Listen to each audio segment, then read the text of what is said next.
Alright, this is Andrew with Joda Home Inspections. We are doing a sewer scope today here in West Valley. We are at 3081 Lehi Drive. Today is April 29th, 2026. And we have the camera pushed out 106 feet for the city connection. And so that's a pretty average length of a sewer line, right around that 100-foot mark. And now we're going to pull it back and record it and see what we find. So that first connection point is called the nose-on. That's where it goes from your lateral line into the main city line. There's a pretty decent sized offset here where the pipe is shifted, and so you can see that big lip. I was going to say on the left side, but it's really around a lot of that pipe. That's a spot where waste could potentially get stuck, and if enough waste gets stuck, that can lead to a blockage, which could lead to a backup.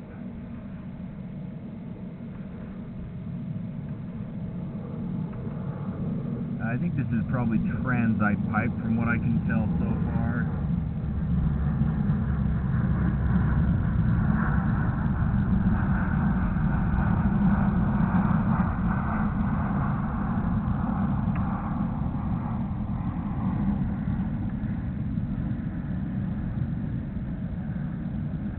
So this line has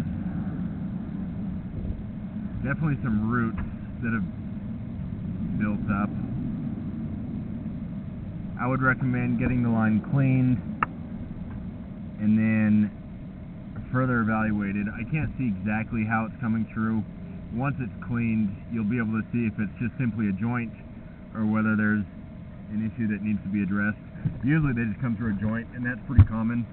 Once you have roots, that's a maintenance item. If you have roots, I want to stay up on top of that in the future.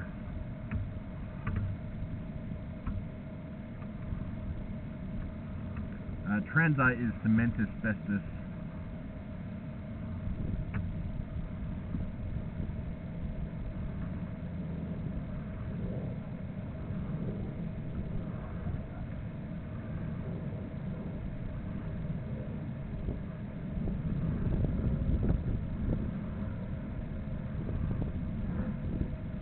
Now we are transitioning to cast iron. So, well, just for a minute. When I pushed my camera out, I had gone underwater for about 8 feet or so, and I think it was around the point of the roots. I think what had happened is there was some debris built up on those roots, and it started backing up for, 8 feet or so. Once the water built up, it was probably getting past it, which is why it's not. I didn't back up as I was testing the lines, but once I pushed my camera through it, it relieved all of that water. What could happen is waste could continue to get stuck on those roots, and that could cause another backup. I thought we were going to go through it again. I didn't realize that it had relieved all of the standing water, but I think we're past that point.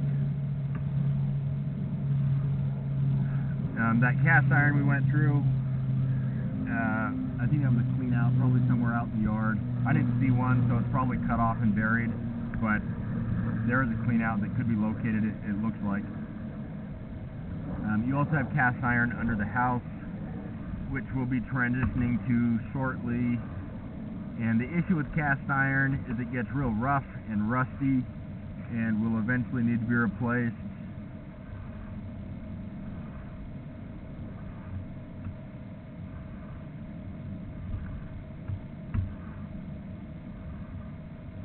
Right there it transitions. So I would recommend getting it cleaned. That would make it a little smoother. You can see that scale that starts to break off. There's a bunch of it. Certainly I'd recommend getting it cleaned, but once it gets bad enough, it eventually needs to be replaced. You could possibly line it, or they blow a liner in, and that's like having a new pipe in the old pipe. But this one's starting to get a fair amount of channel on the bottom where it's eroded away right at the very bottom. More flaking, pretty rough. So at a minimum, I would say it needs to be cleaned. You already have the roots that need to be cleaned, and so that would all be done at the same time.